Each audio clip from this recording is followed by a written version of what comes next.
Hello again. I'm always interested and amused to hear wealthy people explain why they deserve to carry on being wealthy and why the rest of us should subsidise them through our taxes. Let's face it, we would all like to enjoy a well to do middle class lifestyle, and the easiest way of achieving this aim is to chisel money out of taxpayers.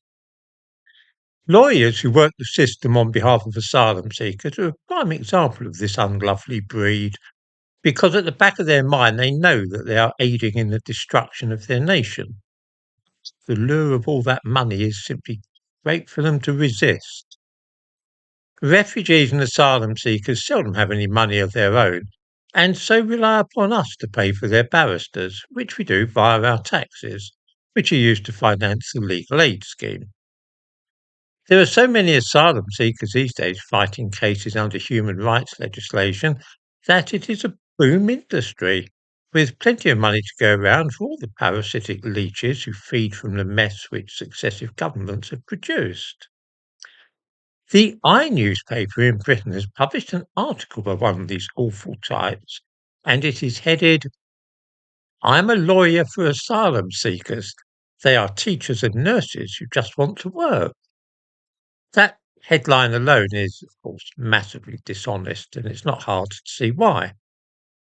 Is it claimed that all asylum seekers are teachers and nurses? Probably not.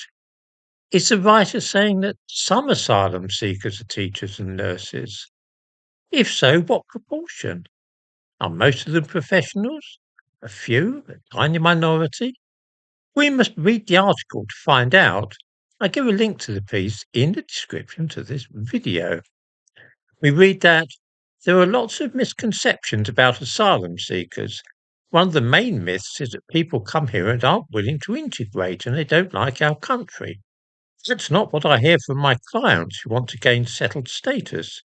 Even those who have horrendous stories about delays, and many of them wait longer than 6 months for a decision about their asylum claim due to a backlog of cases, and how difficult it's been to deal with the authorities and to access services, are genuinely interested in becoming part of the country. They often love football, they contribute to the local communities, and they often volunteer and do what they can while they're not allowed to work. I see people with senior qualifications waiting for the right to work, people with experience in teaching, social workers, people who had professional jobs in their home countries, those who were involved in politics, former civil servants and their families from Afghanistan, and many others. Once again, all this is pretty meaningless unless we know the figures. Is it being claimed that the majority of asylum seekers have senior qualifications with experience in teaching and social work, or just one or two?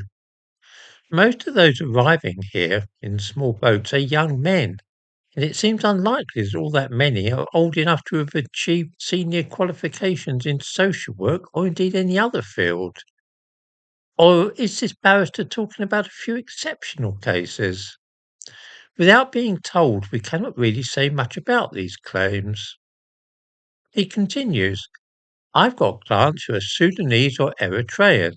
They've just about got themselves to a position where they're studying or working, including for the NHS or as a carer, and now they can't bring over their child or sibling who is 10 years old and back home in a camp in Sudan, or living with strangers in Uganda. They will have come here in the first place out of necessity, thinking that if they do everything by the book, then their family can join them. They want to make a contribution, working for our health service." Hmm. Again, what proportion of asylum seekers work for the National Health Service? What percentage wish to bring their children here? If conditions are so hazardous in their own countries, why did they leave their children behind when they left? I wouldn't have left my own children somewhere dangerous and fled the country. More information needed about all this.